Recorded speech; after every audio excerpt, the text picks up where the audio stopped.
Amados irmãos, sejam bem-vindos a mais uma reunião de Apocalipse. Essa é a mensagem de número 52.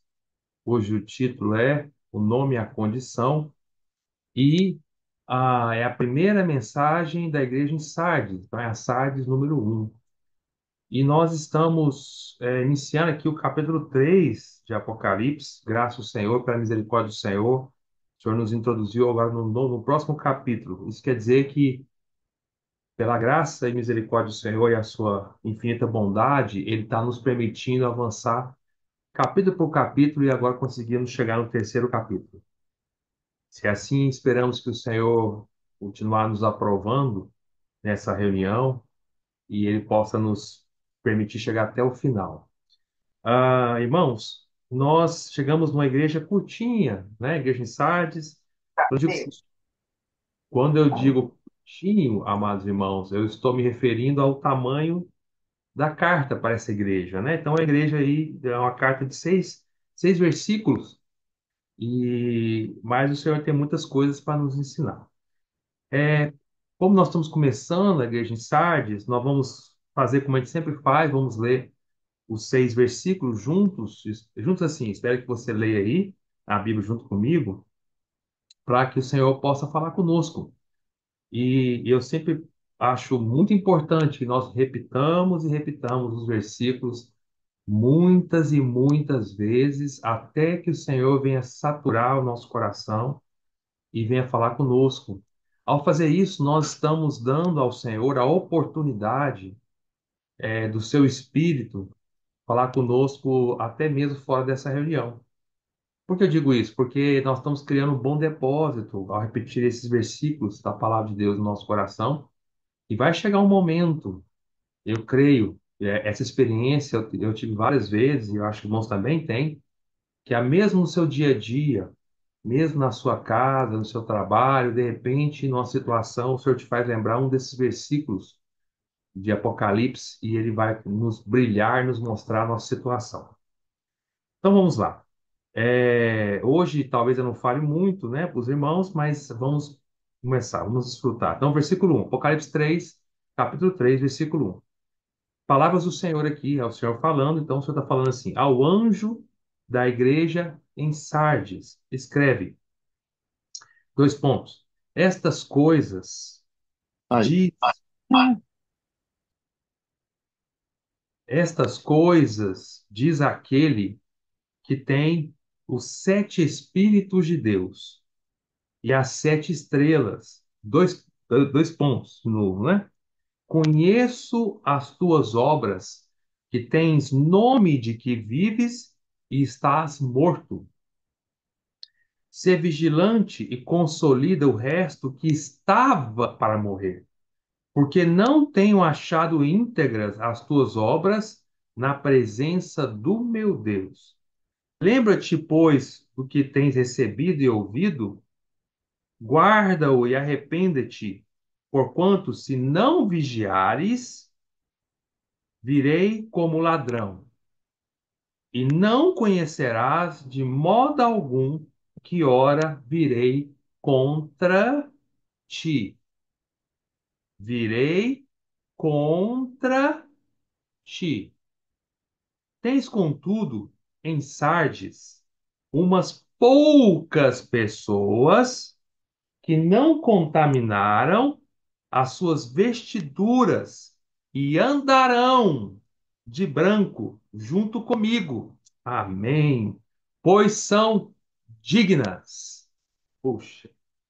O vencedor será assim vestido de vestiduras brancas, e de modo nenhum apagarei o seu nome do livro da vida. Pelo contrário, confessarei o seu nome diante de meu Pai e diante dos seus anjos. Ó Senhor Jesus, quem tem ouvidos, ouça o que o Espírito diz às igrejas. Amém. Amém, Senhor Jesus. Amados irmãos, quando eu começo a ler esses versículos, já li várias vezes, né, e pretendo ler muitas outras vezes. Mas toda vez que eu leio esses versículos, amados irmãos, de todo o coração, o Senhor me toca, o Senhor, e eu fico feliz por isso, né? O Senhor faz brilhar a luz, e eu espero no Senhor que o Senhor venha também nessa reunião me podar, venha me limpar. Eu preciso ser podado, eu preciso ser limpo, se eu pretendo ser usado pelo Senhor para dar mais fruto. Então, eu espero que com essas mensagens da Igreja Insight, o Senhor venha falar conosco. Bom, vamos falar um pouquinho rapidamente aqui. Eu não vou me deter tanto no contexto histórico de sites, mas vamos falar um pouquinho, né? Então, lembrando que eu sempre começo falando um pouco do contexto histórico. Quando eu entro em determinada igreja, vocês sabem que eu falo um pouquinho do contexto histórico, talvez até fale um pouco mais do contexto histórico na mensagem seguinte. Mas vamos falar um pouquinho de Sardes. Então, Sardes era uma daquelas igrejas, era uma daquelas cidades, na verdade, ali da Ásia Menor. A Ásia Menor, havia ali 7 cidades que o Senhor, que haviam 7 igrejas, uma igreja em cada cidade, aos olhos do Senhor só uma igreja em cada cidade. E o Senhor, então, escreveu 7 cartas. A Ásia Menor, hoje, nos dias de hoje, nós já falamos isso muitas vezes para os irmãos, corresponde ao atual território da Turquia. E essas 7 cidades estavam muito próximas umas das outras, num raio muito, muito próximo um dos outros. A Sardes era a capital da região ali específica, pequena ali, que era a região da Lídia. Então, aquela região ali onde estava Sardes, né, onde estava Sardes era a região chamada Lídia, dentro da Ásia Menor que eu estou me referindo, né, dentro da atual Turquia, aquela pequena regiãozinha, como se fosse um estado, né? Vamos dizer assim, um estado hoje que nós estamos, eu estou falando aqui do Tocantins, o estado Tocantins, que é uma área geográfica, mas cuja capital é Palmas. Também naquela região ali e dentro do Brasil. Então, dentro da Ásia Menor, dentro da atual Turquia, naquela época não havia Turquia, claro, havia Ásia Menor, e dentro daquela região da Ásia Menor havia uma região um pouquinho menor, tipo uma província que era um reino, que era o reino da Lídia, e cuja capital era Sardes, tá? Então, a língua falada ali, originalmente, há muitos anos antes, era a língua lídia, né? Ah, onde estava a capital de Sardes. Bom, das 7 igrejas, em 2018, pela misericórdia do Senhor, eu tive a oportunidade de caminhar por essas 7 igrejas. Não todas, né? Eu não tive a oportunidade de ir em Pérgamo, nem em Tiatira, foram as duas únicas das 7 que eu não pude ir por tempo, se o senhor assim permitir, pretendo voltar. Mas o Sardes nós estivemos. Então, e até me recordo aqui, né? Meu cunhado entrou e saiu aqui, mas eu me lembro na época ele mandou uma mensagem para mim: Puxa, eu vou ver uma placa aí que é da Lídia, você está na Lídia? Eu lembro ele falar de jeitinho para mim, sim. Aí eu falei para ele: Sim, estou na Lídia. Eu estava na Turquia, dentro de Sardes, né? Que era antigamente chamado Lídia. Agora, irmãos, o que eu queria dizer para os irmãos aqui, de interessante, né? É, e isso é interessante, dessas 7 cidades que existiram naquela época, somente duas permanecem hoje. E essas duas é Esmirna e Filadélfia. Você não acha isso muito interessante, muito rico? Por exemplo, Éfeso não existe mais. Éfeso, quando você vai visitar hoje, Éfeso ali existe só um parque arqueológico, né? Existem só as ruínas de Éfeso, que é um parque, vamos dizer assim, é uma região arqueológica. Você vai lá, é um parque, você paga para entrar e ver as ruínas, tá? Então não existe a cidade de Éfeso mais. Se você vai em Esmirna, Esmirna sim, existe a cidade de Esmirna, que é hoje chamado na Turquia de Izmir, né? E é uma das, se eu não me engano, 5 maiores cidades da Turquia. É monstruosa Esmirna, tá? É imensa, muito avançada, shopping centers muito bons, um aeroporto muito bom. E nós nos hospedamos, dormimos lá em Esmirna, né? Izmir, né?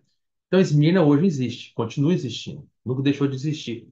E aí a próxima, estou falando na sequência da Bíblia, né? Nós temos ali Pérgamo. Pérgamo não existe mais, é só um sítio arqueológico. E a próxima é Tiatira. Tiatira também não existe mais, é somente um sítio arqueológico. E aí a próxima ali é Sardes. Sardes não existe mais, é só um sítio arqueológico, que eles estão restaurando. E aí depois nós temos Filadélfia. Filadélfia existe. É claro que o nome da cidade de Filadélfia não é Filadélfia mais, é outro nome na turco, não sei pronunciar aqui para vocês. E tem um pequeno sítio dentro da cidade, no centro da cidade de Filadélfia, nós tivemos lá. E a próxima é Laodiceia, também não existe, é só um sítio arqueológico. Então, o que que eu estou querendo entrar, eu estou querendo citar para vocês essas questões, porque isso é muito rico.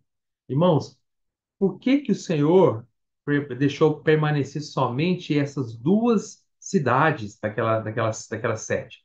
Somente Esmirna, que hoje é Esmir, e Filadélfia, tem um outro nome turco lá, você me perdoa, eu não me lembrar agora como falar. Por que é que o Senhor só deixou permanecer essas duas? Porque aos olhos do Senhor essas duas são muito parecidas. Essas duas formam um par. Se você olhar, isso depois nós vamos falar com mais calma para os irmãos depois, mas se você olhar as sete igrejas, elas são divididas em pares. Isso é muito interessante. Por exemplo, a igreja em Sardes, nós estamos entrando hoje, ela faz par com Éfeso. Daqui a pouco eu explico para vocês por quê. Par quer dizer assim, tem muitas semelhanças. Se você pegar a próxima, que é Esmirna, Esmirna faz par com Filadélfia. Há muita semelhança entre essas duas. Quando você pega o outro par, é Pérgamo com Laodiceia. Ela tem muitos pontos em comum dessas duas. A única igreja que está isolada, não tem par, é Tiatira. Vocês sabem o porquê, né? Porque ela é deveramente tão maligna, chegou ao fundo do poço mesmo, que das sete igrejas ninguém conseguiu chegar igual a ela, ter ponto em comum com ela, porque ela chegou ao ápice de toda as profundezas de Satanás, tá bom? Então é interessante, o Senhor deixou permanecer essas duas cidades, só hoje existem essas duas, que é Esmirna e Filadélfia. Irmãos, isso mostra quanto o Senhor tem nos ensinando por meio dessas duas cartas. Nós precisamos, passamos já por Esmirna, quando chegarmos em Filadélfia, que o Senhor possa abrir nossos olhos intensamente também, aprendemos muito em Esmirna, vamos aprender muito em Filadélfia, porque ali tem pontos maravilhosos que o Senhor deseja que a sua igreja viva. Mas também aqui em Sardes tem muitos pontos maravilhosos. Então, falei um pouco aqui da parte cultural, né, histórica da cidade de Sardes. Eu não entrei muito. Agora vamos entrar na questão do nome, tá? Nós já falamos para os irmãos que cada nome de cada das sete igrejas tem um significado. E esse nome da igreja, o significado desse nome, tem tudo a ver com a situação daquela igreja. Vocês se recordam, né? Então, por exemplo, recapitulando rápido, Éfeso, já que nós estamos entrando na igreja de Sardes, eu preciso recapitular com rapidamente. Éfeso, por exemplo, quer dizer desejável, ou seja, é a situação da igreja dos apóstolos, da época dos apóstolos, que depois esticou um pouquinho mais depois da era dos apóstolos, começou a cair em degradação, e o Senhor desejava que eles voltassem a ser como eles eram no início, ao primeiro amor, ao melhor amor, tá? Nós já falamos sobre isso. Então, voltando para a próxima, Esmirna. Esmirna quer dizer mirra, morte, né? Foi a igreja sofredora que passou por morte, perseguição. Foi a época que a igreja passou por as 10 grandes perseguições do Império Romano. Por isso, Esmirna quer dizer mirra, morte. Mirra era a substância usada para embalsamar os cadáveres, né? Simbolizando a morte. Foi o período que houve mais perseguição e morte, martírio entre os cristãos.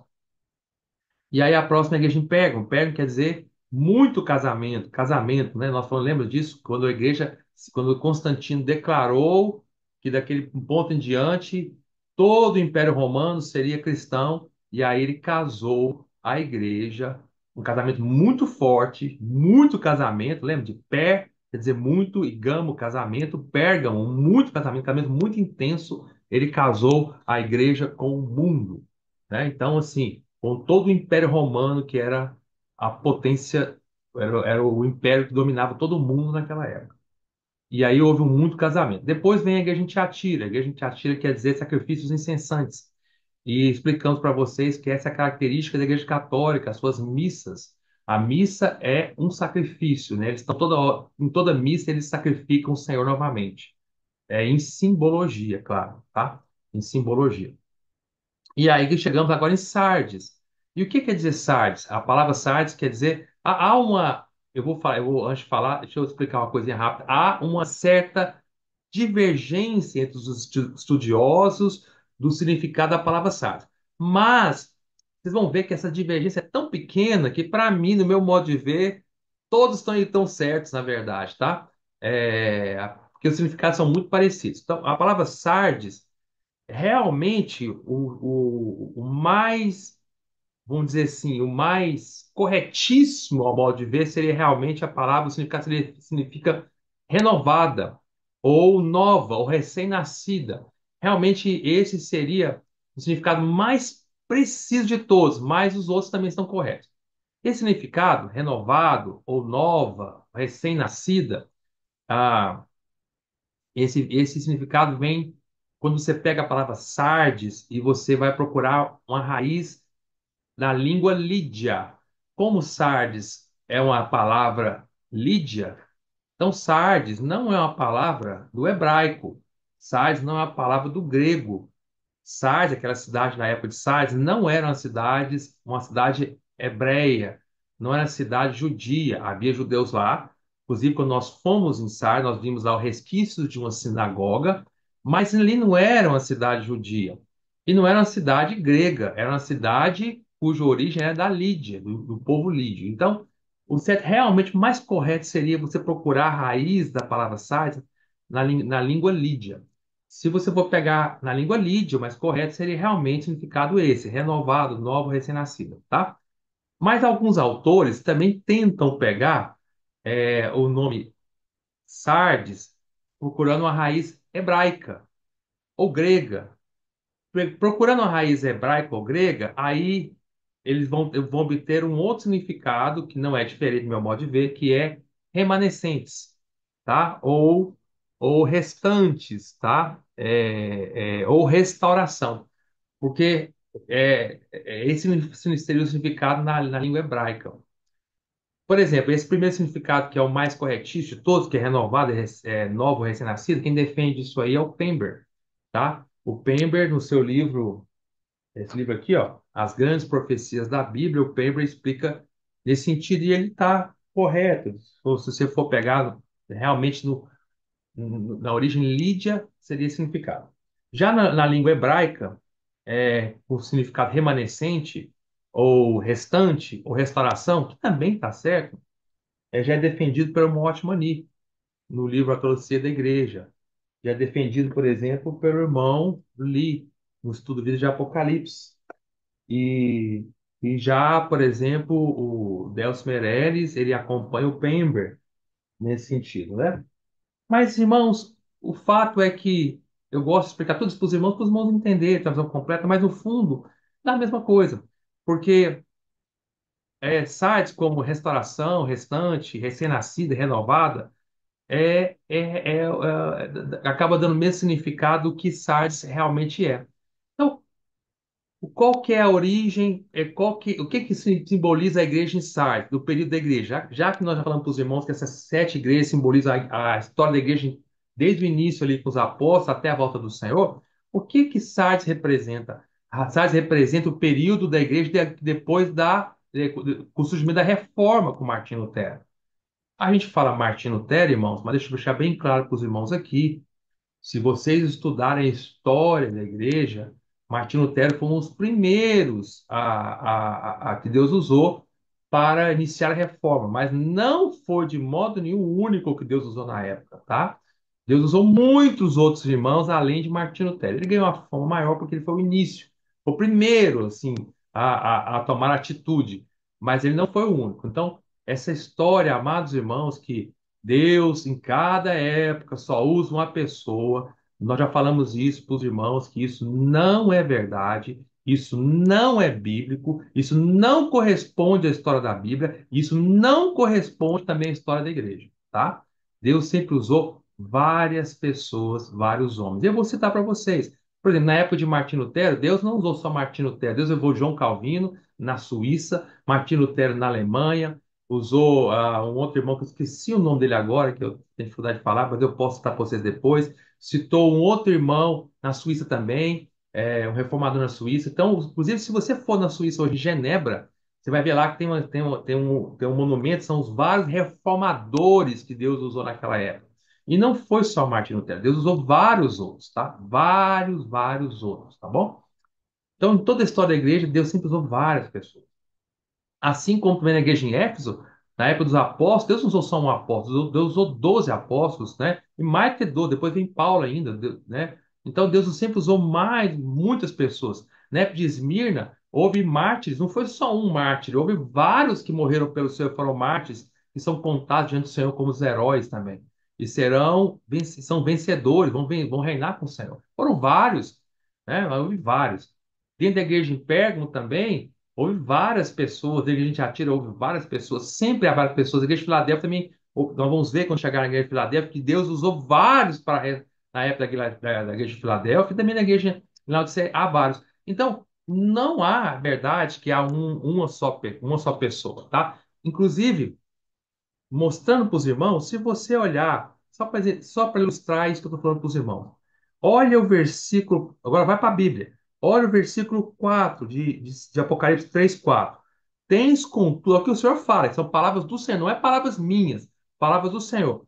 Tens contudo em Sardes umas, está no plural, poucas, plural, pessoas, no plural. Quando eu falo alto assim é para destacar para vocês, tá? Não é porque eu estou nervoso, tá? Umas poucas pessoas que não contaminaram as suas vestiduras. Poucas pessoas, mas não única pessoa. Poucas pessoas. Em Sardes há poucas, mas há pessoas no plural. Então, irmãos, não caia nessa história, irmãos. Não seja enganado com essa história, irmãos. Isso não é bíblico. Deus só usa uma pessoa de cada vez. Isso não é verdade, tá, irmãos? Então, vamos continuar. Então, que a igreja em Sardes representa? A igreja em Sardes representa o período da igreja depois da igreja em Tiatira. A igreja em Tiatira, nós já sabemos, representa a igreja católica apostólica de Roma. E ela caiu numa situação de degradação tão grande, que Deus então teve que tomar uma atitude. É tão interessante isso, irmão. Olha que interessante. Por exemplo, né? Ah, na igreja, só para citar, presta bem atenção nesse ponto, irmão. Isso é muito profundo, é muito rico. Vou falar agora, né? Nada que eu estou falando aqui são palavras minhas, não, tá, irmão? Quando eu digo muito profundo, é para os irmãos prestarem atenção, tá bom? Porque é rico demais. Então vamos lá. Por exemplo, a igreja em Éfeso, né? A igreja em Éfeso começou erroneamente ali, começou a obra dos nicolaítas. Mas nós falamos para os irmãos muito sobre isso na época de Éfeso. Meu ponto não é destacar o que é a obra nicolaíta, os irmãos já sabem. Mas ali começou a obra. Havia inicialmente somente a obra. Quando passa a igreja de Esmirna, quando chega no período da igreja em Pérgamo, essa obra torna-se um ensinamento, uma doutrina, o que mostra que houve um agravamento do problema, houve um aprofundamento do problema, começou a ficar o dano começou a ser maior. Quando é só uma obra, é grave, mas não é tão grave ainda. Mas se não houver um arrependimento, essa obra vira um ensinamento, agora para ser ensinado.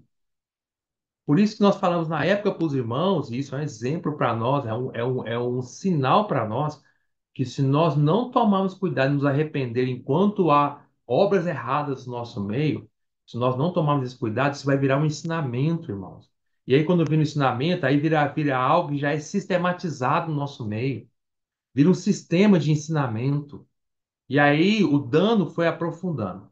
E aí tudo bem, até tudo bem, pode falar, né? Aí vamos continuar. Então, de obra vira um ensinamento. De repente, depois da igreja em Pérgamo, vem a igreja em Tiatira, que há então, como não houve arrependimento na obra, virou um ensinamento. Como não houve um arrependimento e ensinamento em Pérgamo, aí aparece na igreja em Tiatira um agravamento mais grave ainda. Aí a igreja vai para o fundo do poço mesmo. E aí surge uma pessoa chamada Jezabel. Jezabel é muito, muito, muito grave, porque agora a igreja passou a determinar todas as regras. Jezabel, na igreja a gente atira, quem manda é Jezabel, ela que ensina, ela que diz o que deve ser e o que não deve ser. As pessoas dentro da igreja católica devem ouvir a mãe Jezabel, que é a igreja católica. O que ela ensina é verdade absoluta. Ou seja, quando chega um ponto agora, já não é um grupo de pessoas ensinando os ensinamentos dos nicolaítas, que já é grave. Agora é uma entidade chamada Jezabel, que representa a Igreja Católica, que está dando todas as regras, ensinando tudo, porque Jezabel ensina. Nós falamos muito sobre isso que a gente atira. Ela começa a ensinar o que o Papa fala, a Igreja Católica fala, morreu, acabou. Isso é a verdade absoluta para eles. Não interessa mais o que a Bíblia fala, não interessa mais o que o Senhor fala. O que interessa agora é o que Jezabel, a Igreja Católica, fala. O que interessa é o que o Papa fala. O que interessa é o que a Igreja Mãe diz. Então, se você perguntar para um católico e falar assim, mas olha, isso que o Papa está falando não está na Bíblia, é antibíblico. Ele vai falar assim, não interessa. Para nós, o Papa é o representante de Deus. O que ele falou, acabou. Você fala, mas não é possível, vocês não seguem a Bíblia? Olha para a Bíblia. Não, não, não, não interessa. O Papa diz, acabou. O Papa passa a ter, que representa a organização da Igreja Católica, ele passa a ter mais autoridade do que a própria palavra de Deus, do que a própria Bíblia.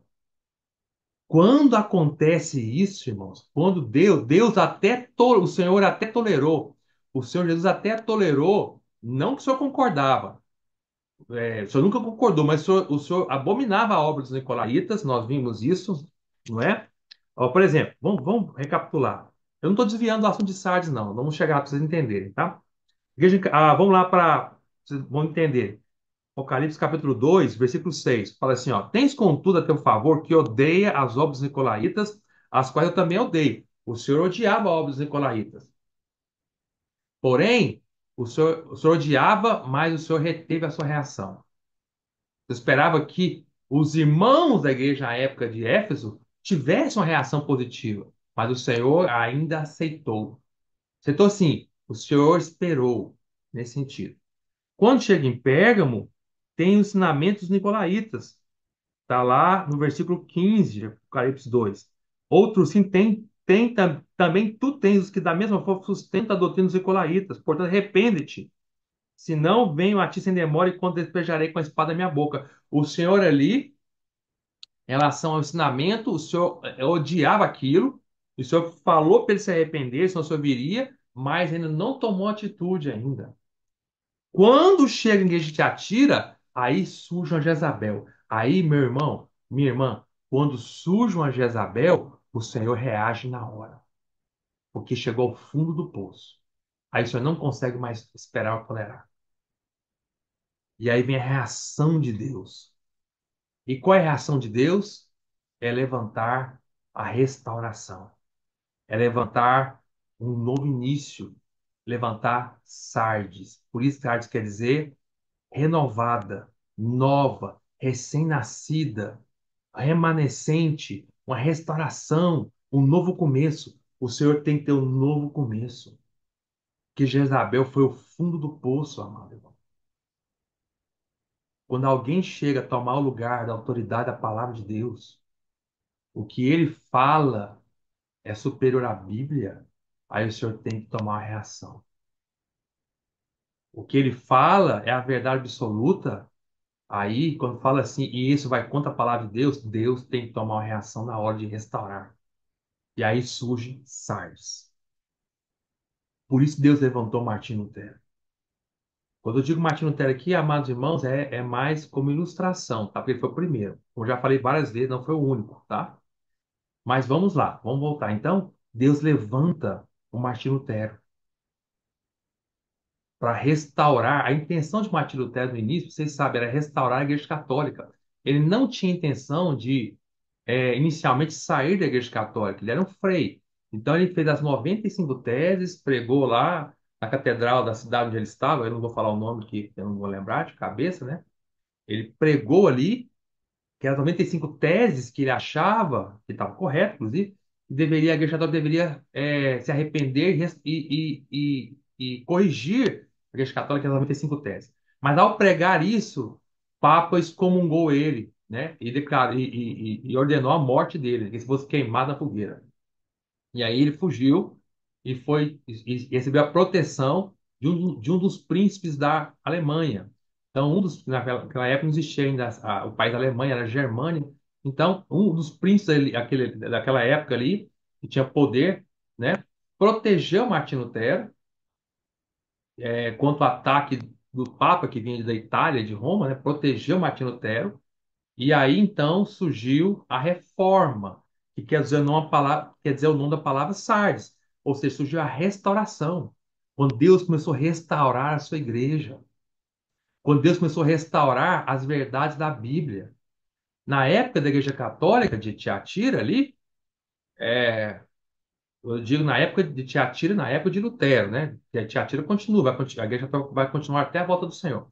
Já falando para os irmãos que essas últimas três igrejas, essas últimas quatro igrejas, perdão, vão ficar até a volta do Senhor. A igreja em Tiatira, que representa a igreja católica, a igreja em Sardes, que representa as igrejas protestantes, a igreja de Filadélfia, que representa a igreja restaurada, e a igreja em Laodiceia, que é a igreja restaurada caída em orgulho. Essas quatro vão permanecer até a volta do Senhor. Então, na época de Martim Lutero, né, Deus então levanta Martinho Lutero para iniciar a reforma protestante, para protestar contra aquilo que a Igreja Católica estava fazendo de errado. E aí Deus começa a restaurar várias verdades da Bíblia, por isso que se trata de restauração. Começa a restaurar, por exemplo, começa a restaurar o acesso à Bíblia. Na época de Martinho Lutero, a Igreja Católica não deixava as pessoas comuns ter acesso à Bíblia. Só podia ter acesso à Bíblia os clérigos, ou seja, os padres, bispos, o Papa e etc. Então, poucos podiam ter acesso à Bíblia. Era muito raro. Pessoas comuns não tinham acesso à Bíblia, nem podiam ler a Bíblia. E aí, Martinho Lutero, então, um das grandes benefícios, né, da reforma protestante, que é o início da Igreja de Sardes, foi justamente a restauração do acesso à palavra de Deus. Martinho Lutero, ele ensinou que a Bíblia deveria ser aberta para todas as pessoas lerem, justamente para que as pessoas parassem de ouvir Jezabel, o que Jezabel ensina, o que a Igreja Católica ensina, e voltar para a palavra de Deus, o que a Bíblia ensina. Com Martinho Lutero, com Sardes agora, não era mais igual Tiatira ensinava que era o que a Igreja Católica ensina. O que agora que a Igreja Católica fala é que manda, mas não, agora é o que a Bíblia fala. Não é mais o que o Papa fala, agora é o que o Senhor Jesus fala, o Espírito fala. Então, até antes de Martinho Lutero era o que Jezabel, que a Igreja Católica, a Igreja Mãe fala, e o que o Papa fala. Depois que Martinho Lutero, que é a Igreja de Sardes, que é a restauração dessa verdade, agora não é, agora é o que a Bíblia fala, em vez do que se a Igreja Católica fala, e o que o Espírito Santo fala, o Espírito de Deus fala, em vez do que o Papa fala. Então, amados irmãos, isso foi um dos grandes legados da reforma para nós. É o acesso universal de todas as pessoas à Bíblia. Amados irmãos, valorizem a palavra de Deus. Leiam a Bíblia. E na época da reforma, muitos morreram por causa disso. Muitos foram martirizados. Martinho Lutero não foi, porque o Senhor o preservou, mas muitos que saíram junto com Martinho Lutero foram queimados vivos pela Igreja Católica. Inclusive aquele hino que nós amamos, que está no nosso hinário, que é escrito por Martinho Lutero, cujo nome é Castelo Forte, né? Castelo Forte é o nosso Deus. Ali tem uma parte que fala, né, que se Satanás e os seus artistas vierem com toda força contra nós, nós não temeremos. Diz a história da igreja que quando Martinho Lutero escreveu esse hino, escreveu esse hino contemplando à distância um irmão sendo queimado vivo pela Igreja Católica.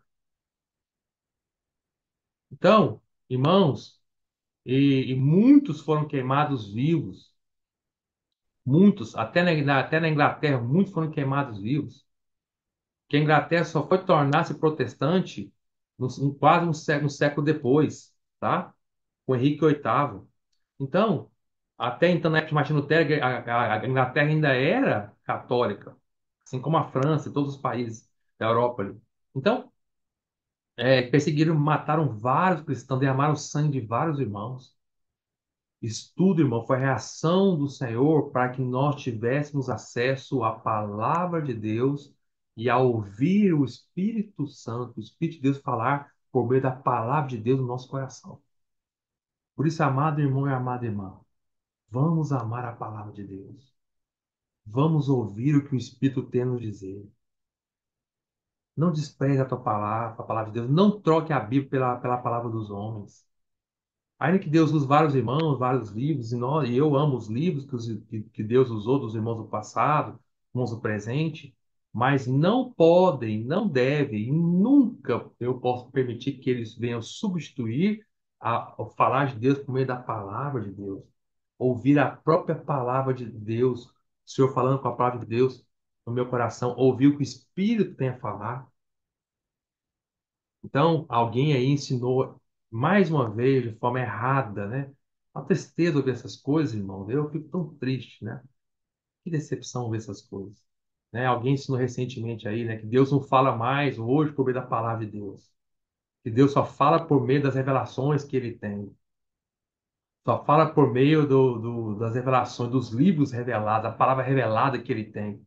Irmão, que tristeza ouvir um negócio desse, que absurdo. Ao falar isso, irmão, quando alguém fala isso, ele está desprezando a autoridade do Espírito Santo na Bíblia. Ele está menosprezando o que o Espírito Santo tem a dizer. Ele está ofendendo o Espírito Santo de Deus. Ofendendo. Porque está dizendo assim, Espírito Santo, você não é capaz de falar com as pessoas por meio da Bíblia. Você precisa dos homens, de algum homem para poder falar com elas. Isso não é verdade. Eu queria, eu estou aqui, irmão, ressaltando isso, porque será que eu estou desviando de site? Não estou, não, porque isso foi o legado que o Senhor nos deu com a Reforma Protestante, que representa o período da Igreja em Sardes, que foi Martinho Lutero abrindo a Bíblia para todos nós. E mais uma vez, amados irmãos, houve muitos que tiveram que morrer para que isso acontecesse.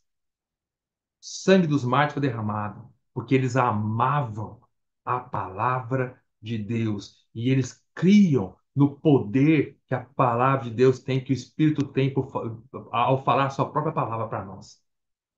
E eu quero aproveitar para ilustrar o que eu estou falando aqui com um testemunho que eu ouvi recentemente da minha mãe, que ela está aqui presente. Meus pais, eles fazem parte do Ministério do Gideões, ministério abençoado, inclusive.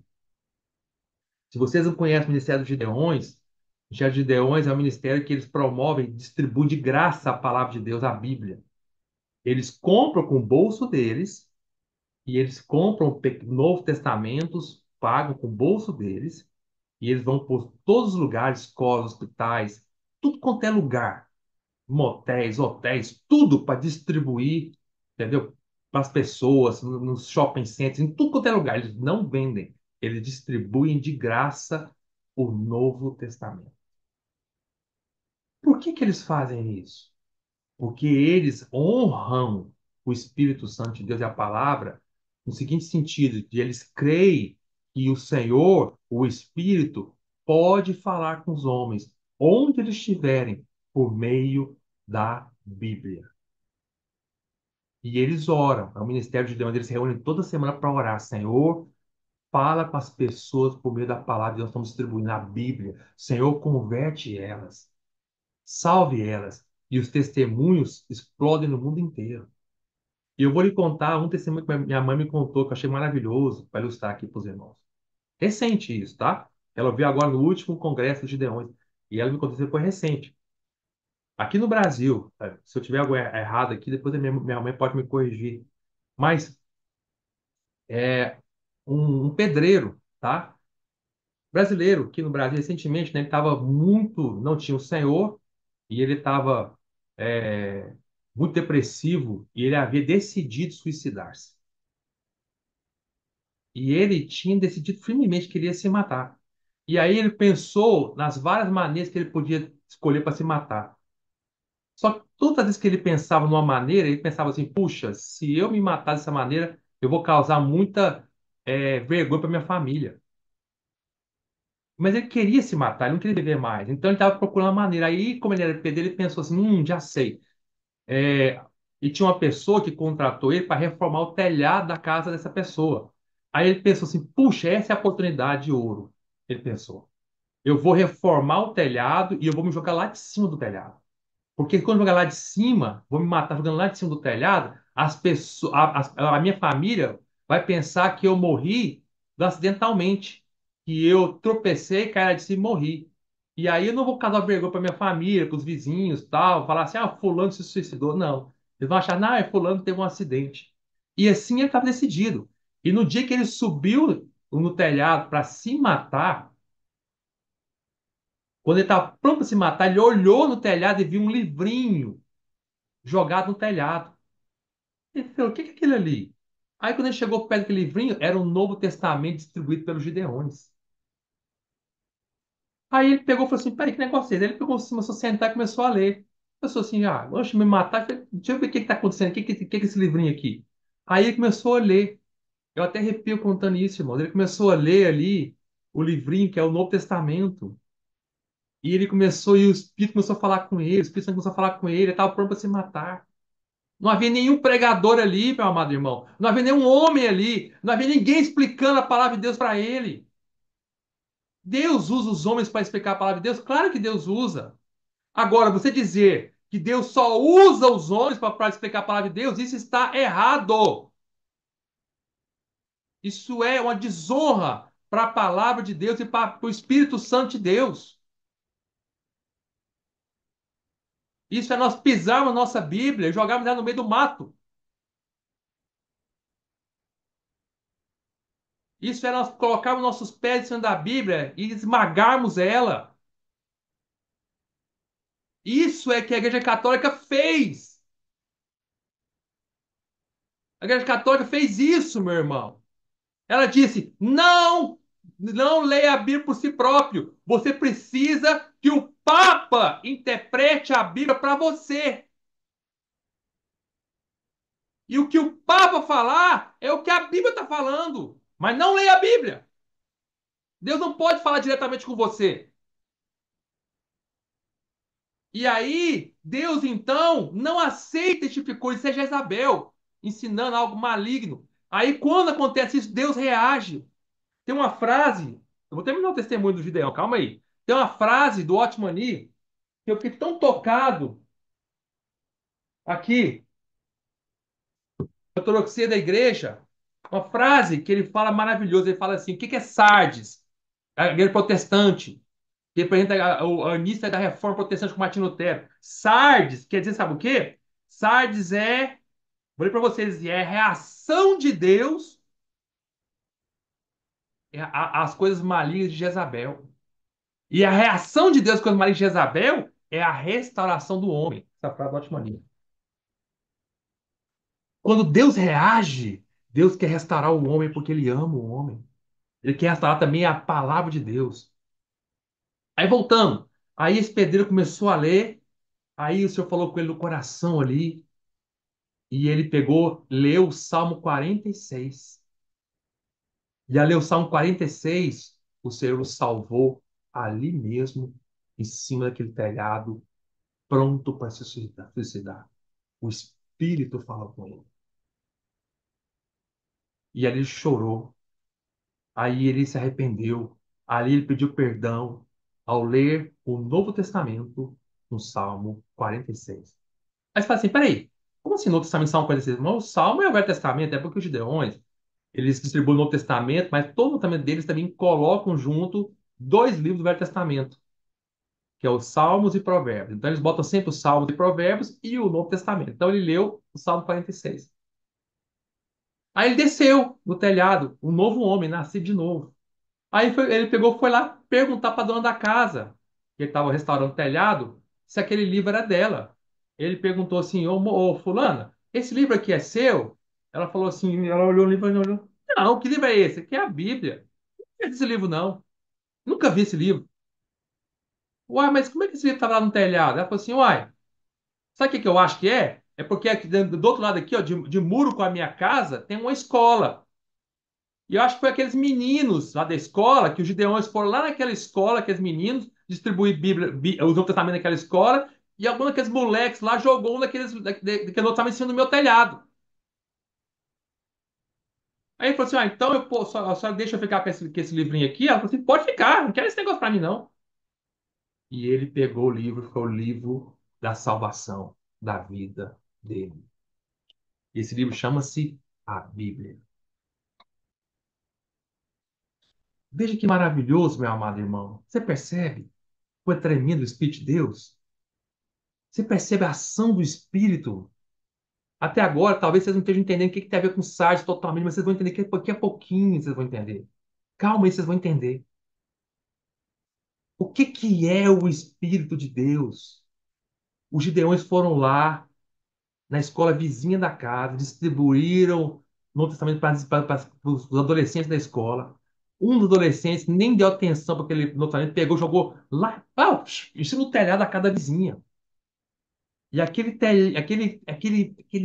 livrinho em cima do telhado, Deus tinha escolhido, predeterminado, antes da fundação do universo, que aquele livrinho que era a Bíblia, Deus ia tocar um Gideão, que ia ser tocado naquela escola. E aquela escola ia dar para aquele menino. E aquele menino não ia valorizar. E até nisso Deus usou. E ele ia jogar em cima daquele telhado. E naquele telhado era o telhado que aquela mulher ia contratar aquele pedreiro, e aquele pedreiro estava para se suicidar. Ele ia subir ali, naquele horário, naquele mesmo momento, aquele livrinho estaria ali, aquele livrinho não ia ser destruído pelo sol, não ia ser destruído pela chuva, ia estar naquele exato momento, naquele exato lugar, para a salvação daquele pedreiro. Ele ia ser tocado para pegar aquele livrinho para ler, e o Espírito Santo ia falar com ele e ia salvá-lo. Isso é o poder da palavra de Deus e do Espírito. Palavra mais Espírito faz a luz brilhar.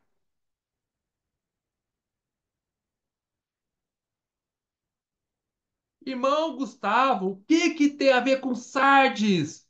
Irmãos, Sardes é a restauração, é a reação de Deus, a degradação que a Igreja Católica ensinou que eles não poderiam ter acesso à Bíblia. Só um homem podia interpretar a Bíblia para eles, era o Papa. Era a palavra revelada pelo Papa. Não, irmão, irmã, o senhor não aceita isso. O senhor tem que reagir. Aí o senhor levanta um homem um dos vários, né, chamado Martinho Lutero, para falar assim: a Bíblia agora vai ser aberta para todos os homens. Um homem que amava a palavra de Deus, que respeitava o que a Bíblia ensina, que cria no poder da palavra de Deus e que cria no poder do Espírito. E outra coisa que Martinho Lutero restaurou foi a justificação pela fé, que o homem não é salvo pelas obras, por ser bom ou ser ruim. Ele não é salvo pelo seu dinheiro, ele não pode comprar a salvação, não é pela caridade que ele faz. A salvação é um presente de Deus, é de graça e é dado a todo aquele que simplesmente crê. E a partir disso, milhões foram salvos, séculos e séculos depois, se não um bilhão. Isso é reação de Deus. A reação de Deus é a restauração do homem.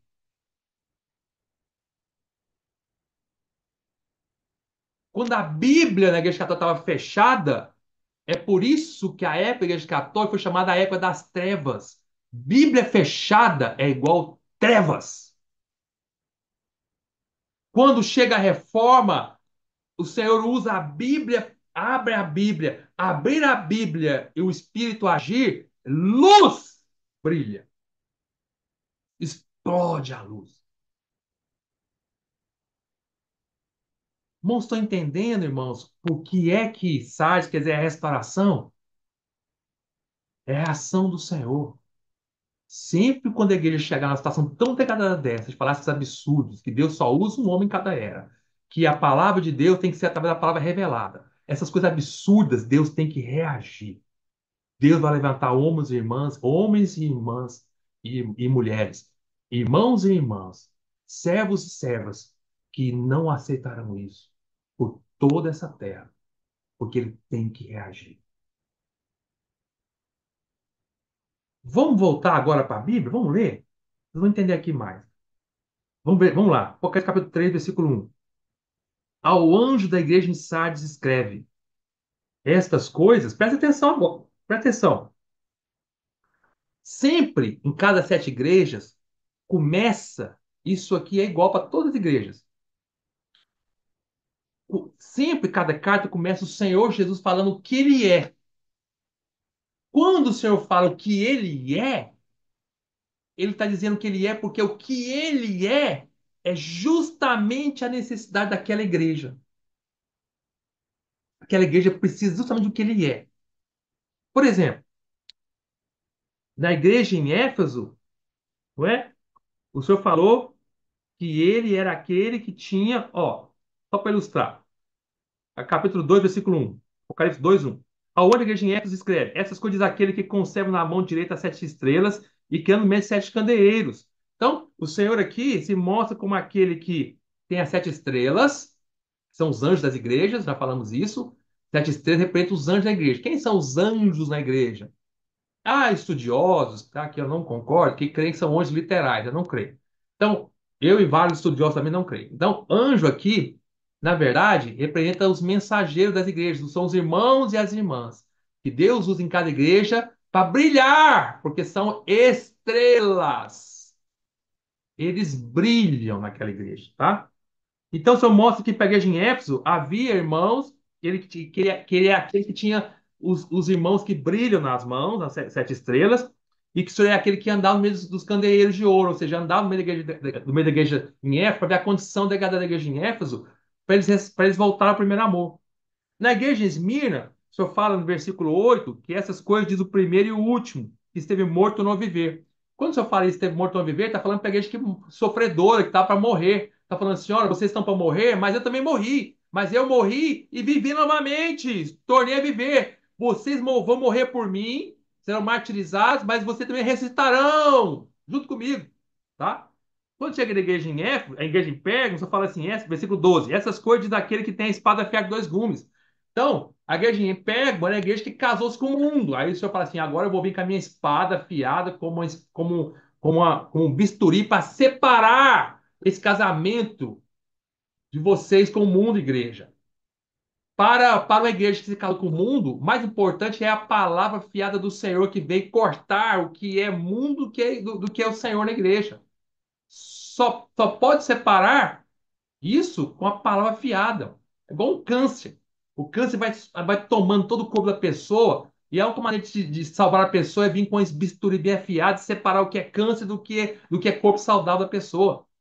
Então, para a igreja em Pérgamo, o senhor vem com uma palavra afiada, separar, tirar esse casamento, fazer um divórcio, né, entre aspas, né, uma separação do que é mundo, do que é igreja. E a gente atira, versículo 18. Fala assim: essas coisas do Filho de Deus, que tem os olhos como chama de fogo e os pés semelhante ao bronze polido.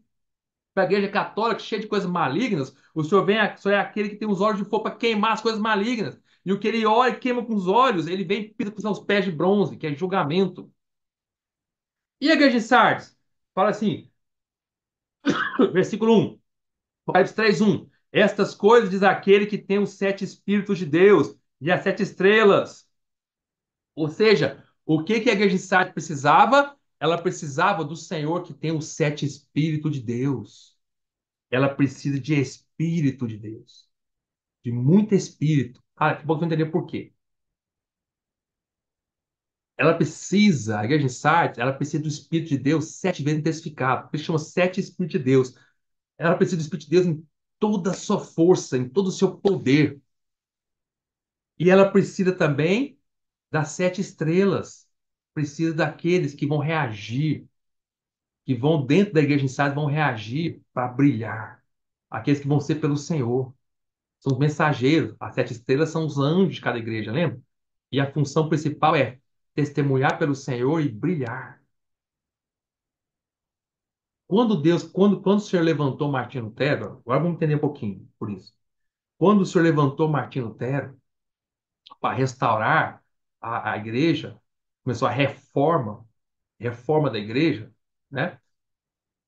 Uma das coisas que Martinho Lutero fez, que Deus usou através de Martinho Lutero, foi abrir a Bíblia. e deixar todos ter acesso à Bíblia e ao Espírito de Deus falar. Ao fazer isso, o que aconteceu? Voltou a ter luz na igreja. Aí uma outra frase do Otmini, de autor da igreja, ele fala assim: quando a Bíblia aberta chega, a igreja toda é iluminada. Frase do Otmini, autor da igreja. Capítulo da igreja em Sardes. Ele fala: quando a Bíblia está aberta, chega, quando a Bíblia aberta chega, toda a igreja é iluminada, brilha. Da igreja de Sardes, o Senhor, então, revela-se como aquele que tem o Espírito e tem a luz, não é? Das sete estrelas. É o Espírito e luz. Essa restauração, Sardes quer dizer restauração. Essa restauração que você estava fazendo na igreja era através do Espírito e da luz das estrelas. E isso por meio da palavra de Deus, do falar de Deus. Essas coisas diz aquele, diz, é falar de Deus. Quando o Senhor fala, ele fala com espírito e com estrela, com luz, que restaura a condição da igreja. Essa restauração, quer dizer, Sardes, em parte ela é feita pelo Espírito de Deus, e em parte pela luz que o Espírito de Deus traz por meio do falar de Deus, que é a Bíblia. Foi assim que começou a ter restaurando. Então, até Martinho Lutero ser levantado, a Bíblia estava fechada. Ninguém sabia de mais nada. Todas as verdades da Bíblia estão na Bíblia, mas ninguém tinha acesso. Aí Deus começou a usar Martinho Lutero e outros, João Calvino e vários outros, para restaurar acesso à palavra. E aí as verdades da Bíblia começaram a ser restauradas, a igreja começou a ser restaurada. Começou a restaurar o acesso à Bíblia, a justificação pela fé e outras coisas. Porém, batismo, outras coisas. Porém, o grande problema da reforma protestante, das igrejas protestantes, é que elas começaram a restaurar, mas elas pararam no tempo. Elas pararam. A grande maioria das igrejas protestantes hoje, até hoje, elas estão paradas no tempo. Elas começaram a restaurar e não completaram essa restauração das verdades da palavra de Deus. Elas começaram a fazer uma obra, as obras que eles estavam fazendo de restauração da igreja eram obras incompletas, obras que não estavam íntegras. A palavra íntegra vem de integral, quer dizer, completo, total, tá? Então alguém fala assim, aqui nesse livro nós temos a obra integral do autor, né? Quer dizer que tem tudo que o autor escreveu, por exemplo. Então a palavra íntegra vem de integral.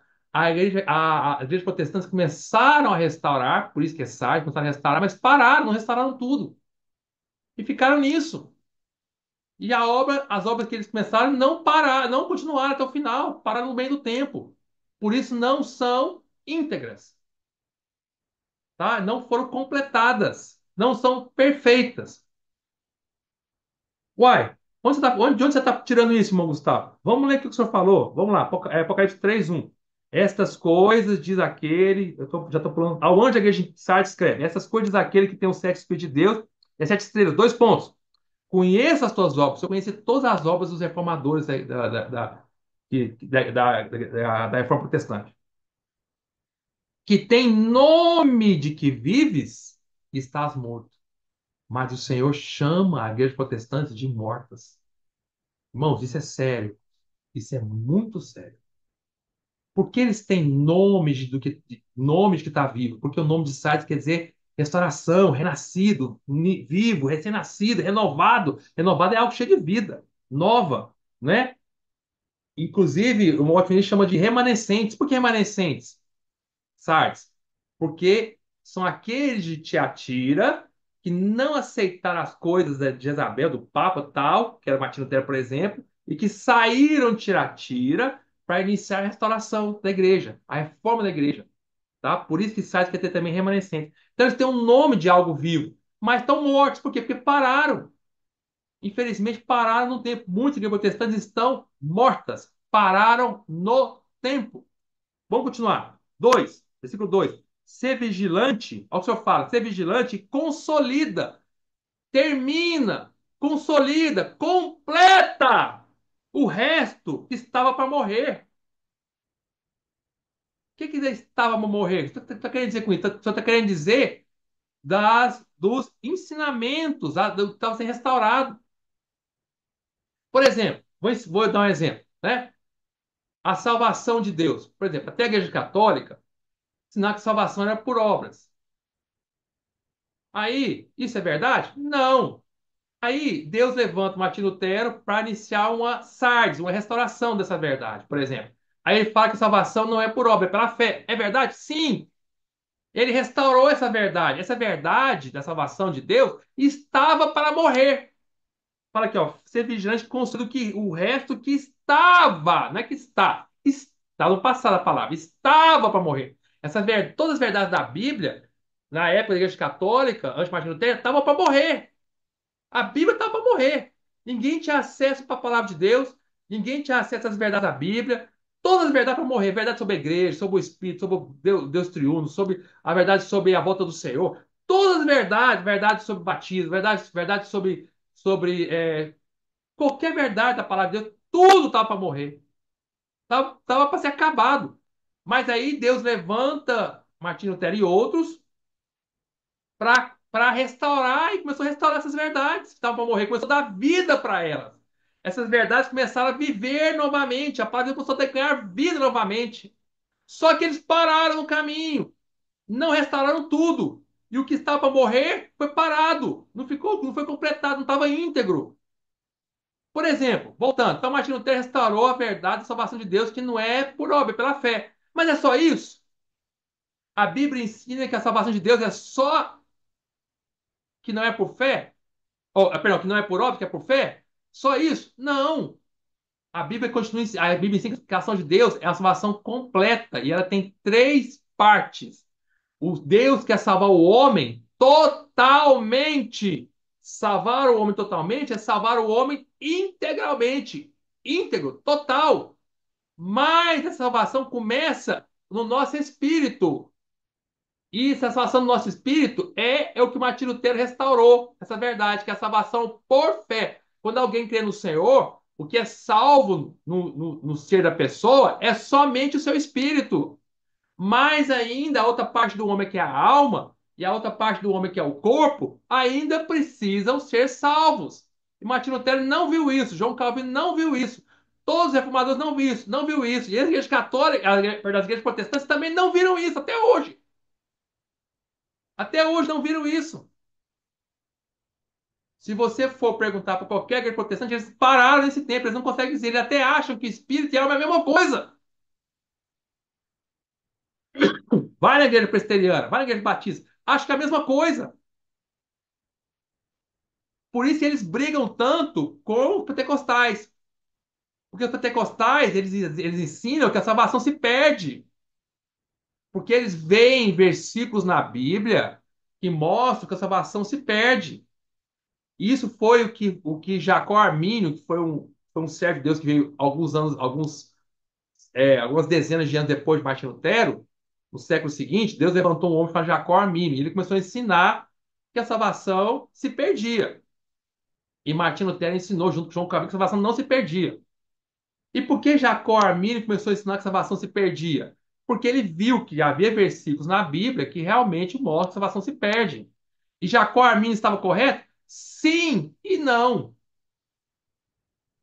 E Martinho Lutero, e Calvino e outros, quando disseram que a salvação não se perde, estavam corretos? Sim e não. Como assim sim e não? Vou explicar. Aí começou a ter briga entre os seguidores de Martinho Lutero, de Calvino, que são chamados calvinistas, que ensinam que a salvação não se perde, e começou a ter briga com seguidores de Jacó Armínio, chamados os armenianos. Tá? Arminianos vêm seguidores de Armínio. E começou a ter briga entre eles. E hoje, todos os pentecostais são pentecostais, né, pentecostais, eles são da linha do Jacó Armínio, os arminianos. Eles ensinam que a salvação se perde. Você pode estar salvo hoje, mas tomar cuidado, você perde a salvação amanhã, mas você não está salvo mais. E todos os tradicionais são da linha dos calvinistas, que se ensinam que a salvação não se perde. Depois que você crê, não importa o que você faça, você não vai perder a salvação.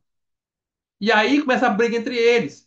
Porque há versículos na palavra de Deus que deixam bem claro que salvação não se perde. E há versículos na palavra de Deus que deixam bem claro que salvação se perde. E aí? A Bíblia está se contradizendo? Não. Qual é o problema? O problema é que que Sardes, a igreja protestante, eles não restauraram toda a verdade da salvação de Deus. Eles pararam no meio do caminho. Eles pararam na questão que a salvação é pela fé. Aí começou a ser essa briga aí, ó. Então, explicando essa contradição. O homem, a Bíblia nos mostra que o homem tem três partes: espírito, alma e corpo. Quando alguém crê no Senhor, o que é salvo é o seu espírito, e isso é pela fé, não depende de obras. E uma vez que você crê no Senhor, seu espírito é salvo, você nasceu de novo. E uma vez que você nasceu de novo, você não tem como desnascer. Ou seja, se você crê no Senhor, você é salvo eternamente, seu espírito é salvo. E uma vez que seu espírito é salvo, seu espírito está salvo eternamente. É isso que os versículos da Bíblia que falam que a salvação não se perde estão se referindo. A salvação do espírito. E é isso que foi a verdade que Martinho Lutero, Calvino e outros restauraram corretamente. Mas aí vem Jacó Armini e viu que há versículos na Bíblia que ensinam que a salvação se perde. Mas esses versículos da Bíblia que ensinam que a salvação se perde, está se referindo à salvação da alma do homem, da alma, não do espírito. Quando os versículos, como lá em Pedro, que fala que o homem pode perder a sua salvação, da alma, Pedro fala bem claro, da alma, está se referindo à salvação da alma. Então a alma é a nossa transformação. A salvação da nossa alma, em outras palavras, é a nossa santificação. E isso depende sim das nossas obras. Isso sim. O espírito não. Da alma depende. Depende da nossa colaboração, irmão. Nós precisamos colaborar com o Senhor. Nós precisamos deixar o Senhor trabalhar em nós. A salvação da alma não depende só de crer somente. Tem que crer e tem que permitir que o Senhor trabalhe em nós. Depende da nossa busca. Por isso, há muitos crentes que terão até a volta do Senhor, até a sua morte, a sua alma salva, e tem muitos outros crentes que não terão sua alma salva. Mas a perda da salvação da alma não quer dizer perda que o homem vai ser jogado no inferno. Não, de jeito nenhum, que já foi salvo no Espírito. Quer dizer que quem não foi ser salvo na sua alma vai perder o prêmio de ter a sua alma salva, que é reinar com Cristo 1000 anos, que é o que a Bíblia chama dos vencedores, que é o que em cada igreja, no final de cada igreja, o Senhor faz o chamamento dos vencedores. Os vencedores são aqueles irmãos dentro daquela igreja, da igreja em Sardes, da igreja em Tiatira, da igreja em Pérgamo, da igreja que for das 7 igrejas, que deixaram a sua alma serem salvas. E há vários irmãos em cada igreja que não permitiram que a sua alma fosse salva. Então, os que não tiveram a sua alma salva não vão reinar com o Senhor 1000 anos, vão perder esse prêmio, que a Bíblia chama de galardão, coroa. Coroa é para reinar, tá? Quando Paulo fala assim, a coroa da justiça me está guardada, coroa é para quê? Porque vai reinar. Só usa coroa quem é rei, tá? E os crentes que não tiveram a sua alma salva, não cresceram espiritualmente, não se arrependeram, não foram transformados, santificados na sua personalidade, que é a alma, perderam essa salvação. Aí não vão reinar com o Senhor. E é isso que os versículos da Bíblia que fala perder a salvação está se referindo à salvação da alma. Que Jacó Armínio entendeu errado, tá? Porque na cabeça de Jacó Armínio e também dos calvinistas, espírito e alma é a mesma coisa. Não é. Totalmente diferente. E o corpo? A salvação de Deus termina com a alma? Não. Ainda falta a última parte do ser do homem que é preciso ser salvo, que é o corpo. Nosso corpo só vai ser salvo quando o Senhor voltar e transfigurar nosso corpo, nos dar um corpo glorificado. Ou seja, por mais que um servo de Deus hoje, nessa terra, deixe o Senhor salvar sua alma, ele é transformado, é um homem espiritual, ele ainda tem carne, ele ainda tem a natureza pecaminosa. Sempre vai ter até a volta do Senhor. Os maiores servos de Deus que existiram, Paulo, Pedro, quem for, todos os outros, posso citar, Martinho Lutero, todos os outros, morreram ainda tendo carne, natureza pecaminosa. Por isso, nós sempre temos que estar vigilantes. Por mais crescidos que alguém possa ser, ele precisa estar sempre atento. Quem pensa estar em pé, veja que não caia, porque nós temos uma natureza maligna em nós que só vai ser eliminada, que é a carne, que é o corpo. Corpo quer dizer. O que quer dizer carne? Carne quer dizer nosso corpo com a natureza pecaminosa, tá? O nosso corpo só vai ser, só vamos perder essa carne, só vão ser nosso corpo transfigurado na volta do Senhor, quando ele voltar. Então, a salvação de Deus completa, vai se completar na volta do Senhor. Aí sim o Senhor salvou o homem integralmente. Então, essa é a verdade íntegra e completa, total da salvação de Deus. Começa no Espírito, pela fé, justificação pela fé. Martin Lutero restaurou, e Calvino e outros. Prossegue para a alma, que a reforma protestante não viu isso, os protestantes não viram isso. 90% ou mais dos crentes, dos protestantes hoje não sabem essa verdade. Não entendem isso. E termina com a salvação do corpo na volta do Senhor. É por isso, irmãos, que o Senhor fala aqui no versículo 2. Lê a Bíblia agora, ó. Apocalipse 3, 2. O Senhor falou assim para a igreja em Sardes: ser vigilante e consolida o resto que estava para morrer. O que é o resto? Consolida a verdade, as verdades que estavam para morrer. Restaura elas. Está falando assim, Sardes não quer dizer restauração? Sardes não quer dizer o nome de quem tem vida? Então, restaure, dê vida para todas as verdades até o final. Elas estão para morrer consolida. Aí você continua aqui, ó, versículo 2. Por quê? Porque não tenho achado íntegras as tuas obras na presença do meu Deus. Estou falando assim para a igreja protestante. Estou falando assim, vocês, igreja protestantes, começaram restaurando, muito bom, mas pararam. As suas obras não estão íntegras, não estão completas. O Senhor não está dizendo aqui, presta bem atenção. O Senhor não está dizendo aqui que as obras da igreja protestante não são boas. O Senhor não usou isso, essa palavra. O Senhor não está dizendo que elas são ruins, elas são boas, elas são maravilhosas, elas são boas. Aqui o Senhor não usou a palavra ruim, maligna. Não, não. Elas são boas. São de Deus. Martinho Lutero foi de Deus. Todos os reformadores foram de Deus, são homens de Deus. Deus usou, amém. Mas o que o Senhor está dizendo é que elas não são perfeitas. Elas não são íntegras. Elas estão incompletas. Elas não estão consolidadas. Não ficou algo consolidado, firme. Ainda está parando. Eles pararam no tempo. Eu vou dar um testemunho pessoal para vocês. Quando eu deixei a presbiteriana, eu fui salvo presbiteriano. Quando eu cheguei presbiteriano, vários irmãos jovens daquela época vieram para falar para mim assim, Gustavo,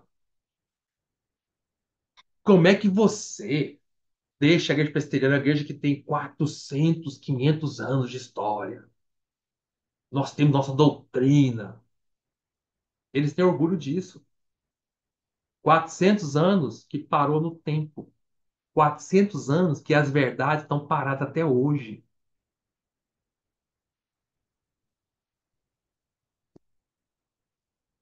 Eles iniciaram a reforma de várias coisas. Por exemplo, vamos dar exemplo. Naquela mesma época, começou os batistas, eram os anabatistas. Que eles começaram a ensinar que alguém, ao ver se alguém crê, tem que ser batizado.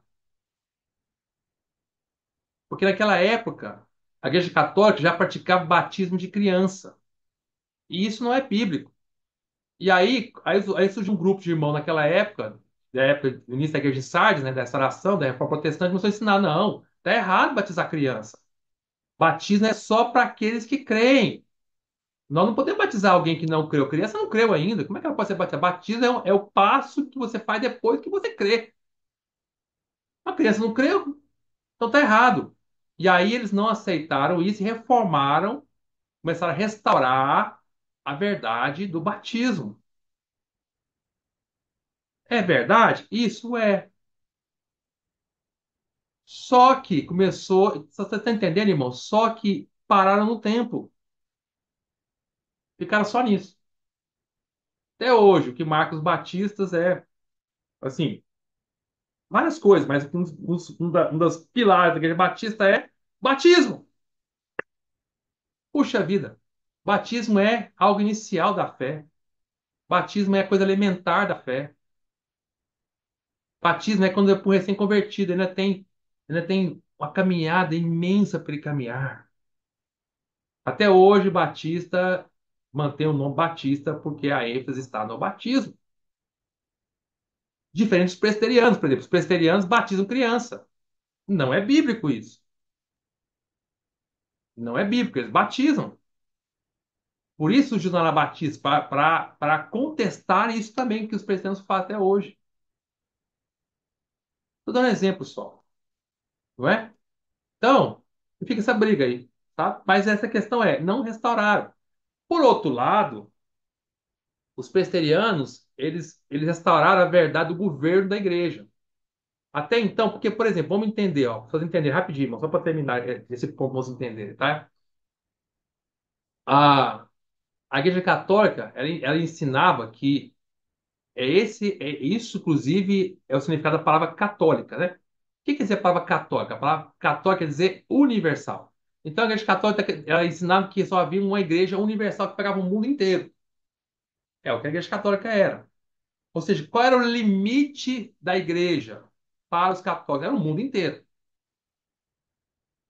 Isso é bíblico? Nesse sentido prático, não é. No sentido que a igreja do Senhor é uma só e é universal, que pega todo mundo, isso nesse ponto, nesse sentido, é bíblico. Mas não é bíblico é que eles ensinam que a igreja, o limite da igreja é o mundo inteiro. Não é verdade. Isso foi um erro que veio lá da igreja de Pérgamo. Lembra quando Constantino uniu a igreja com o mundo? Foi quem uniu a igreja com o mundo foi, né, uma igreja que veio antes de Tiatira, que era o início da igreja católica, vou dizer assim, o preliminar da igreja católica, né, um estágio da igreja católica, a igreja de Pérgamo, que uniu a igreja com o mundo, pegou o mundo inteiro era a igreja. Aí anos, séculos depois, surge a igreja católica quando institui os papas, no ano 500 depois de Cristo. Aí vira a igreja universal, o mundo inteiro. Nesse sentido, não é bíblico. Aí surge a reforma protestante da igreja de Sardes, que é com Martinho Lutero, João Calvino e outros. Só que quando surgiu a igreja protestante, o que eles fizeram? Eles tiraram a igreja, o limite da igreja do mundo inteiro e colocou para um país. Que agora o limite da igreja não era o mundo inteiro mais, era um país.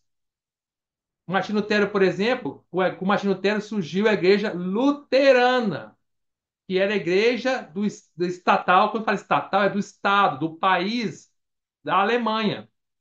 Lembra que o Martin Lutero ele era alemão e ele foi protegido pelo rei da Alemanha, da Germânia.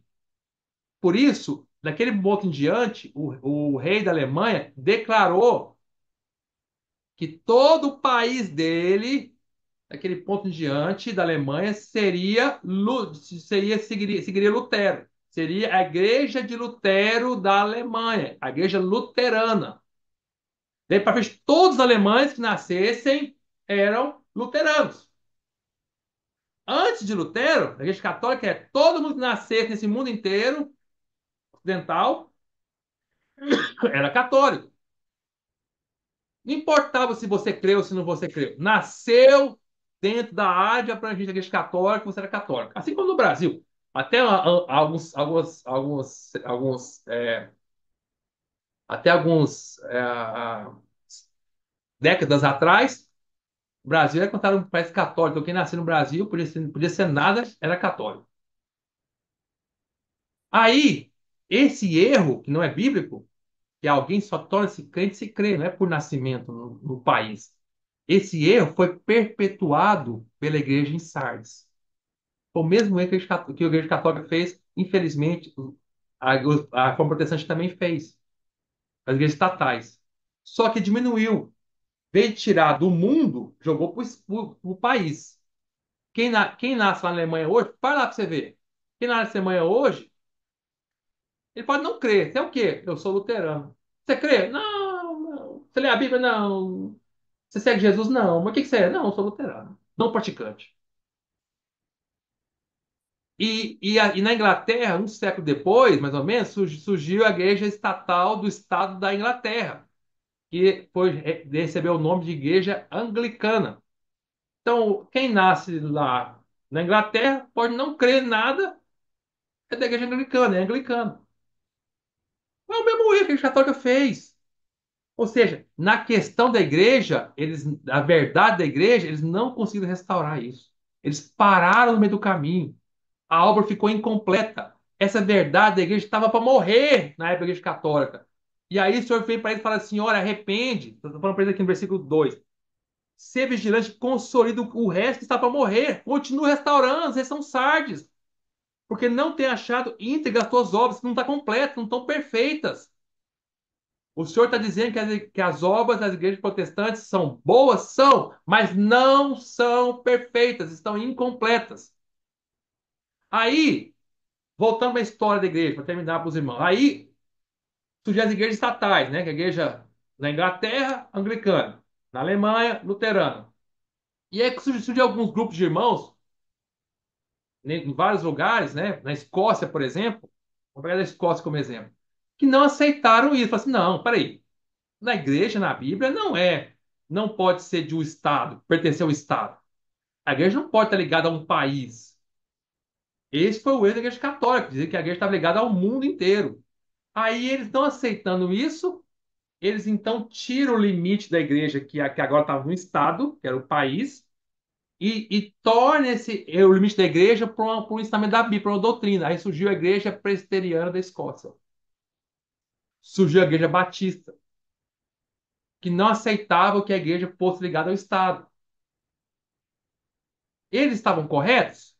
Começaram a querer restaurar essa verdade da igreja? Nesse ponto, sim. Realmente a igreja não pode ter o limite nem no mundo, nem do Estado, do país. Nesse ponto, eles estavam corretos. Os dissidentes surgiram, né, que seriam os presbiterianos e os batistas, por exemplo, como exemplo. Os presbiterianos na Escócia, né, os anabatistas, o resto ali da Europa, eles estavam corretos. Só que eles jogaram agora o limite da igreja para uma doutrina, para uma verdade da Bíblia. Os presbiterianos jogaram o limite da igreja não mais no mundo, não mais no Estado, mas para uma verdade que é o presbitério. Por isso que é a palavra presbiteriano.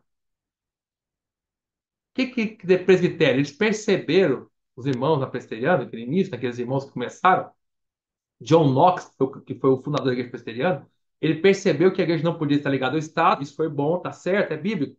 E ele percebeu que o governo da igreja deveria ser, quem deveria governar a igreja não poderia ser o rei. Porque vamos voltar de novo lá atrás. Quem governava a igreja católica era o Papa. Tá errado. Aí surge Martinho Lutero falando, isso tá errado. Só que ele falou que estava errado, é verdade. Começou a restaurar o governo da igreja, que não pode ser o Papa que governa a igreja. Não pode ser o que o Papa fala. Quem tem que governar na igreja é a Bíblia e o Espírito. Amém. Muito bom, Martinho Lutero. Muito bom, Calvino. Muito bom. Aí, mas esse cara no erro. Aí começou quem governar a igreja, em vez de ser o Papa, começou a ser o rei da Inglaterra, na igreja anglicana, e começou o rei da Alemanha, na igreja luterana. Ué, aí não mudou nada. Ele tirou a autoridade do Papa e caiu pro rei. Aí surgiu os irmãos John Knox, da Escócia, e falou assim: não, opa, tá errado isso. A Bíblia não ensina que o governo da igreja tem que ser o Papa, nem deve ser o rei. Quem deve governar na igreja é o presbitério, é os presbíteros. Eles devem decidir tudo na igreja. Tá certo? Tá! Aí eles chamam de igreja presbiteriana, só que é raro. Eles estavam certos em falar que era o presbitério? Era, mas eles tiraram, tiraram agora o limite da igreja, em vez de ser do mundo, do Estado, virou para o ensinamento da Bíblia. Mas em vez de eles perguntarem ao Senhor, Senhor, vamos ver na Bíblia, onde está na Bíblia? Qual é o limite da igreja na Bíblia? Deve ser o mundo? Deve ser um país? Ou deve ser um ensinamento da Bíblia, uma doutrina como o batismo, como os métodos do Espírito, que são os metodistas? Ou deve ser o presbitério, como os presbiterianos? Ou deve ser o batismo, como batistas? Ou deve ser o Espírito Santo, como os pentecostais? Qual deve ser o governo da igreja, o limite da igreja? Irmãos, o limite da igreja não é nem o mundo, nem o Estado, nem um ensinamento qualquer da Bíblia, por mais importante que seja. O limite da igreja é a cidade. A Bíblia ensina que o único limite que a igreja pode ter é uma cidade, é uma igreja em uma cidade. Isso é o que a Bíblia ensina. Não é o que eu ensino, não é o que eu acho, não é o que Gustavo acha, não é o que a Bíblia ensina. Em vez dos irmãos da Reforma Protestante perguntarem ao Senhor, Senhor, como era a igreja no início? Como era a igreja na Bíblia? Como era a igreja lá em Atos? Como era a igreja nas epístolas? Que era a igreja em Roma, igreja em Éfeso, igreja em Jerusalém, igreja em Antioquia. Até aqui, ó, igreja em Sardes, igreja em Filadélfia. Era uma igreja na cidade. Não havia duas igrejas em Filadélfia, não havia duas igrejas em Sardes, não havia duas igrejas naquela época, lá, na época física, quando tinha a igreja, sete igrejas Apocalipse ali, não havia duas igrejas em cada cidade. O Senhor não enviou duas cartas para Éfeso, duas cartas para Sardes. Se hoje o Senhor fosse enviar uma carta para Sardes, para quem ele enviar? Vamos supor que Sardes existisse hoje. tivesse um monte de denominação em Sardes, para quem só enviar a carta para Sardes? Para qual daquelas denominações? Para quais igrejas? Tem tanta igreja dentro de Sardes que vai enviar para qual agora? Qual delas? Tem várias. Ah, não, vou enviar a igreja, uma carta só para todas as igrejas. Eu não vou nem querer ler. Porque vão falar que não, foi para mim, não foi para mim, o outro não foi para mim, falou comigo, não foi comigo, foi comigo. Virar briga. Então, essa verdade da igreja, eles pararam no tempo. Essa verdade da igreja só foi restaurada séculos depois. Começou a continuação dessa verdade sobre a igreja, só começou no século, realmente século XIX, 1800 e pouco. Então, irmãos, eu estou querendo só ilustrar para os amados irmãos aqui, eu estou terminando, que as verdades da palavra de Deus, a Bíblia estava fechada na igreja católica, na época de Tiatira. Na época de Sardes, restaurou acesso à Bíblia. A luz brilhou, o Espírito começou a brilhar. Isso é maravilhoso. Porém, eles começaram a restaurar várias verdades da Bíblia. Batismo, o governo da igreja, que é o presbitério. O presbitério estava certo, o governo não é como os batistas ensinam. Me perdoe os batistas, mas não é bíblico como eles ensinam. Os batistas ensinam que o governo da igreja é congregacional. O que quer dizer isso? Ele junta toda a igreja inteira e vai decidir. No voto. No voto. Como se fosse eleição. Onde que isso é bíblico, meu amado irmão? Onde você aprendeu isso? Onde está isso na Bíblia? Ajuda todo mundo da igreja inteira, vamos votar. Não é bíblico. Esse não é o governo da igreja. Até hoje, os batistas pararam dessa forma errada de governo da igreja. Os presbiterianos conseguiram avançar nesse ponto. Eles viram que o presbitério, quem governa a igreja são os presbíteros. E é verdade, quem cuida da igreja e governa é o presbitério. Isso é bíblico. Leia 1 Timóteo, 2 Timóteo, leia que Paulo falou. Paulo chamou os presbíteros da igreja em Éfeso em Mileto para falar com eles. Você não falou que quando tinha um problema, você não chamou toda a igreja.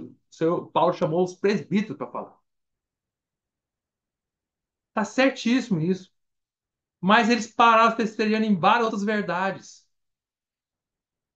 Então, por isso que o Senhor fala assim para eles assim, olha, no versículo 3, versículo 1, conheço tuas obras que têm nome de que vives, mas está morto.